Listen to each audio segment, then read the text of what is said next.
Prasa Board Chairman Popo Molefe says he will challenge the Transport Minister's decision to dissolve the Prasa Board. His comments come on the back of Minister Dipuo Peters dissolving the board earlier today. Since yesterday, members of Parliament were calling for the board's removal, slamming for corruption and for the mishandling of the former acting CEO Colin Letswalo's dismissal.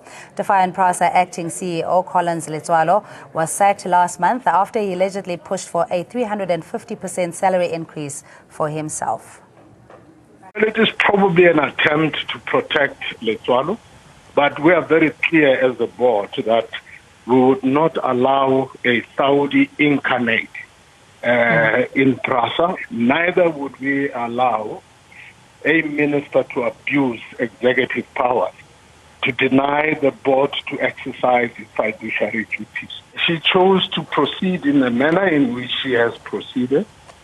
Quite clearly, we would challenge it.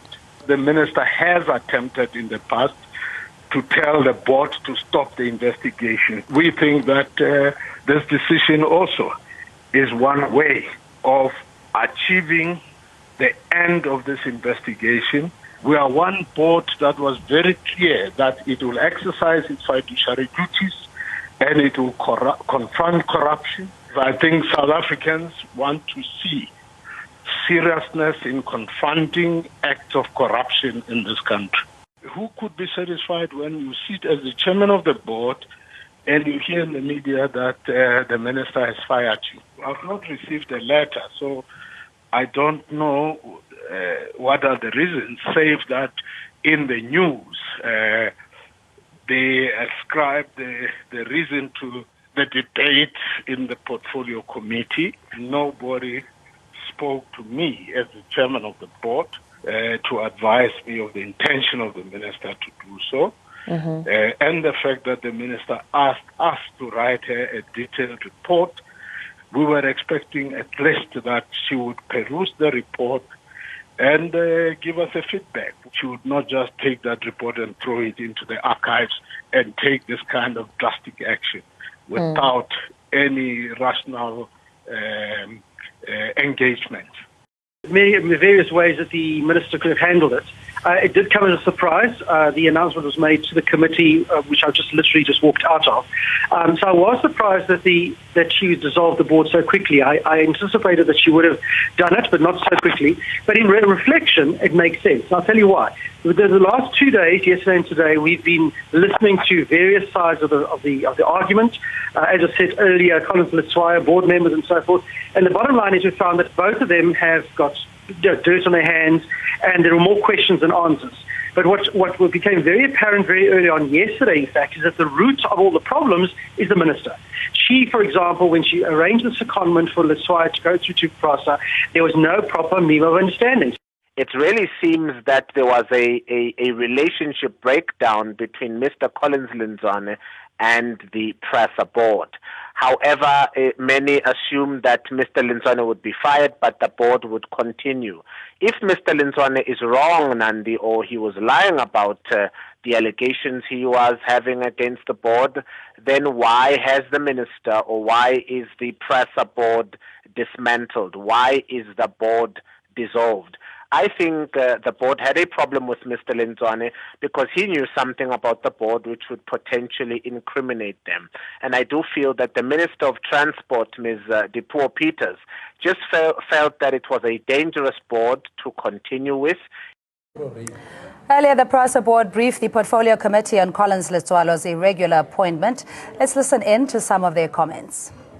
There was a memo that was written by one executive to the department saying that, please note, as per the resolution of the board has agreed to remunerate Mr. Letswalo at this, rate, the one that has been actually specified, which is 5.9, now taking inflation is 5.986. That's when then I said, but one, we don't have such a resolution as the board. What we have, honorable member, is a letter with compensation as clearly stated. We never concluded the issue of the salary, nor the chair. Nobody is supposed to appoint and dismiss executives. Now on governance issues. But Mr. Letswalo was doing that. Not telling us, and we're actually demanding, but why did you do this? He went ahead, was firing left and right executives. Whether they were wrong or not, it's fine. It's not an issue. The issue here is the processes and procedures that were followed. Meanwhile, Collins Letswalo, in an earlier interview with ANN7, says his appointment was above board. He says he has proof that his dismissal was meant to protect the Prasa board. For anyone to earn any money, a process must be followed. I have a letter. This letter I received when I came into the Prasa. It said that I will earn money, I will be paid money in line with the position of CEO, acting CEO at the time. And it says I'm entitled to all benefits, calculations of which were done by HR. He says he knows nothing about any calculation of 5.9 million. He has never seen it in his life and everything. He then says, two, if I was entitled to any money, it was 12% in terms of the remuneration policy. Right? The third part is that he says equally, I was supposed to never get any increase or anything, and I was supposed to get the money that I was entitled to at DOT, which is the Department of Transport, my employer. The letter says I'm entitled to an annual package applicable to this position I'm holding. Those are three things, written by him as well. Some amongst them do things that are irregular. I couldn't prove corruption because if it was there, I would have reported to the police. I was of the impression that Dr. Molefe was leading a board, non-executive board members of high esteem and corruption pastors. I got a shock of my life. When people start doing certain things, running after invoices of certain suppliers and all those, quite scary indeed. And one day I'm going to expose certain other explosive things that are happening there at Prasa. And they're masquerading them as certain things, but I know what they're doing. I have all the evidence, and I'm going to prove it. Joining us in studio, Meelani Mkhabela, political economist. Lucky Montana, former Prasa CEO, will join us in a bit. And Mani de Freitas, a DA Shadow Minister of Transport, will start in studio. Good evening to you, Mr. Mkhabela, and thanks so much for joining us. Just in the way the minister has handled this whole affair, it reminds us of how Collins Letswalo a week ago also allegedly heard via the media grapevine of his removal, and the minister now announcing the board saying they had no mention of it. Two wrongs obviously don't make a right. Do you think, somebody here needs to take accountability? I think it is a good idea to as well dissolve the board so that Prasa as a key agency to build our economy, to have a strong board that has capacity in running it. That is the first key element for governance. And the second element, for the minister to appoint a CEO that has capacity in running that state organ, because one of the critical things is you will need to build an economy using like such an organ, but when you are not putting capacitated candidates on board and the head, investors will not be attracted in working with that agency. What seems to have transpired, and we heard from the DA Shadow Minister saying that it's the imposition of a CEO, even in an interim capacity, to deal with matters because of the leadership vacuum that is problematic. Secondly, when we had Mr. Letswalo, he complained about the micromanagement of the board in interfering in the affairs of the operation. So on both sides, there are clearly irregularities in how the engagements were done. What's critical is, hence I speak about capacitated board members. So capacitated board members, they will understand board processes and they will understand what is expected from them as board from giving the vision of the institution. And when you look on the operation, which is the CEO that happens to be part of the board and to the operational team, he needs to be a capacitated candidate who understands the operation of a state-owned entity. And at this case, I see a fallacy because you will find the board not understanding their role, and at the same time, the CEO, I don't think he's capacitated enough to run a big agency like that because you need the experience. Him probably taken as an acting CEO. I think this is a respectable institution that we need to just go run processes, HR processes very well, and we recruit a CEO that can run the agency. The country has capacitated leaders that can run the agency very well. Yeah, but it seems there has been perennial problems in general in some state-owned entities to the extent where they have been devalued, now putting or increasing the appetite, if you will, for investors to want to privatize these sectors. So there's more at play than what meets the eye. My problem is that how did Mr. Letswalo get there in the first place? Because if he comes under the ambit of the minister, it already creates a sense of intrusion, if you will. He didn't go the vertical route of being appointed from somebody within. I think looking at governance processes, same as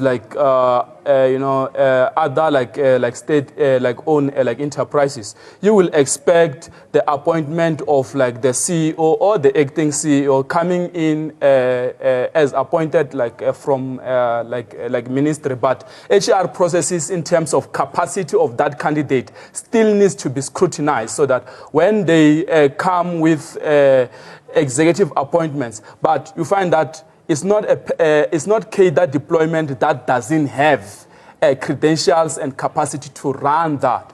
The same as the past executives of state-owned of Prasa. When Jeff was Minister of Transport, the board, Jeff recommended the candidate to be the CEO. Let's speak to somebody who's had first-hand experience. And mind you, might we add that it seems you've left a vacancy there that is not easily filled. Lucky Montana, former Prasa CEO, thanks so much for joining us. You yourself, in your tenure, had complained about the situation being difficult to work with certain members of the board, the interference thereof. What you see play out now, is this merely the natural progression of things at Prasa? Well, indeed, I think I said earlier on today, the dissolution of the board is something that was long overdue. I think it's something that we needed. There was not only interference by the board, by the way. There were serious corporate governance breaches that we've seen happening in Prasa. We've seen, in fact, the chairman of Prasa was literally spending his time at Prasa like an executive. We read recently, for example, about the board of Prasa paying itself additional money. So the state at Prasa created additional meetings, and then they generated meetings and paid themselves. We've seen, for example, the report of the Auditor General, the management letter stating very clearly that Mr. Molife's use of Prasa's vehicle was unlawful, and in fact ordered him to pay 560,000 rands to SARS because it's a tax benefit. So there's been a problem with the board, and I think that it was not an experienced board. If you look back at how that board was constituted, that in itself was a big problem. And for me, when I saw the board focusing on wrong things, trying to interfere in operations, trying to deal with small things, I realized that my time was up, and that is the reason I left. So I think the decision was long overdue. I want to commend the Minister of Transport for finally having the courage, because I asked myself why it should take 2 years. Because if you analyze Prasa, but more specifically Metro Rail and Shosholoza Mail, that comprises its it's rail business. Those two businesses have almost collapsed. And I know that people say the most important priority today is to sort out the corporate governance issue. I agree with that, and I support the decision by the portfolio committee that an inquiry be set up, we strengthen governance. But let me tell you from where I sit, in the next few weeks, we have to get Metro Rail and Shosholoza Mail working. If we can't do that, I think Prasa will implode, and we particularly now with the expectation that there may be a labor dispute between the unions and the organization. So that is very important. All right, let's take a DA Shadow Minister for Transport, Manny de Freitas. Thanks so much for joining us, Mr. de Freitas. Now, earlier we heard a statement from your department saying that the minister is at the root cause of the problems at Prasa. We hear from a previous CEO at Prasa, Mr. Lucky Montana, saying, quite frankly, it's the opposite, that the board in itself was creating the decay and the chaos within Prasa. What's your view? Well, the bottom line is I think everybody has a kind of mud on their hands. What we discovered in these 2 days of hearings, yesterday very early on, we discovered that the debacle with Collins Leswai and the whole salary thing was that there wasn't even a memorandum of understanding between Prasa and the department. And so, and that is the norm when there's secondments. There are conditions that are laid out, what the conditions are, what the salaries are, what the terms and references are. And not even that, something so basic was even set up. So clearly that's where the problems emanate from. That certainly she was the kind of the kingpin causing a lot of these problems. My reading is that she's trying to now kind of deal with the matter and in a very rushed way, kind of got rid of the board. I don't think that's going to be the solution in the long run, in that she needs to deal with deeper problems, many of which that, like he's mentioned, because all that the board has been doing is concentrating on is investigations and so forth, when they should be concentrating about rail, getting rail working, getting people into trains. So, the focus has been wrong. So, the committee has called for a investigation, and it was a unanimous decision by all members of the committee. It's a multi-party portfolio committee who agree that we need to investigate this whole thing because we found that board members were in the wrong, so was Collins Leswai, and they also had some good points on both sides. It really needs to get to the bottom, and it's very sad when we should actually be talking about how we should be getting people into the trains. But Mr. de Freitas, I think in the interest of understanding the context of what's going on here, there's also a period where the portfolio committee could have intervened in the 2-year process that Mr. Montana was talking about, that this has been a perennial problem. The board, in his experience, and I wouldn't necessarily want to doubt that because he had served under the very same board with very difficult conditions from his deposition, that it is just unbearable, or it was unbearable to execute your duties and mandate. And the reason why Prasa is where it is also largely because of the board. I think, to absolve a responsibility of the board and target the minister is really just a convenience for the moment. I think you misunderstood me. I'm certainly not absolving the board.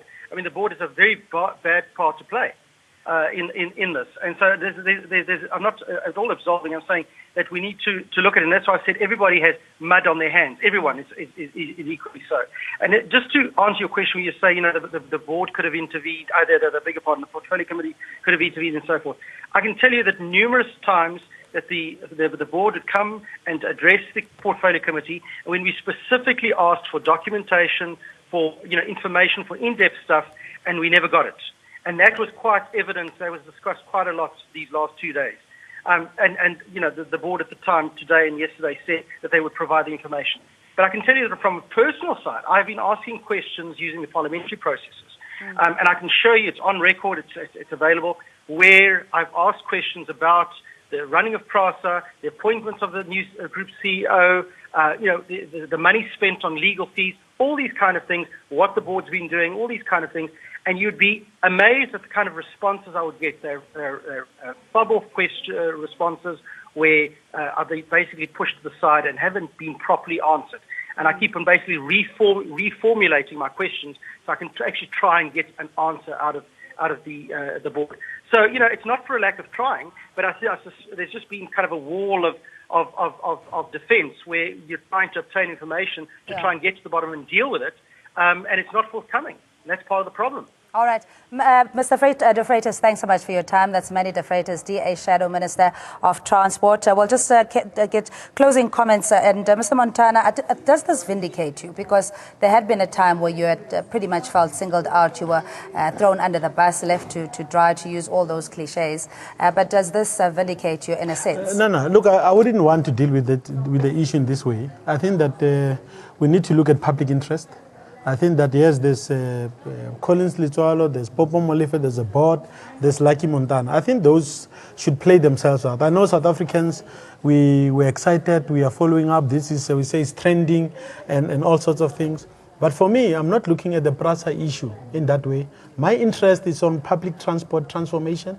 My interest is making sure that I'm interested in seeing our rail system working. And from that point of view, I think that if we talk to communities, you go to Soweto, you go to Arangwe, go to Kwamashu, they'll tell you that over the last 2 years, the rail service has actually collapsed. And I'm asking myself that if this battle continues for the next few weeks without any decisive intervention, especially on the part of government, then we're going to have a problem. And I think that's what we should be putting our energies on as a country, more than focusing on, we are not in a beauty contest. We should be focusing on the major issues. So it vindicates me. I don't know. I think historians will judge that one, not myself. Yeah, but how do we fast track that process of streamlining the operations at Prasa to care for the people that are solely dependent on commuting via rail? If at this point we have no board, there is a lack of leadership. The acting CEO has been recalled. There's all sorts of shenanigans going on. What can be done within the immediate? There's a challenge from the board in their dismissal as well. So it is in limbo for at least until the inquiry takes place or some form of other action is implemented. Decisive leadership just have to be displayed. The first critical thing, the entity needs to be restored.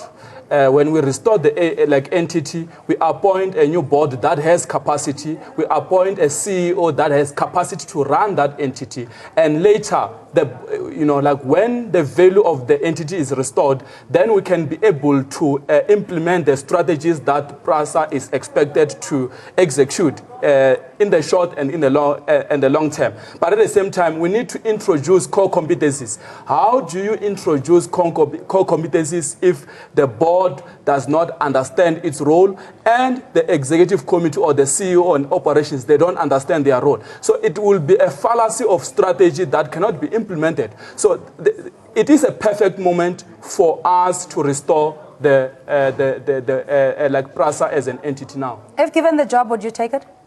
I think it's an unfair question. Look, I think that let's leave that to the powers that runs this institution. I came to the interview to share my knowledge and experience. If I'm asked to contribute in a small way, this is our country. We have to make it work.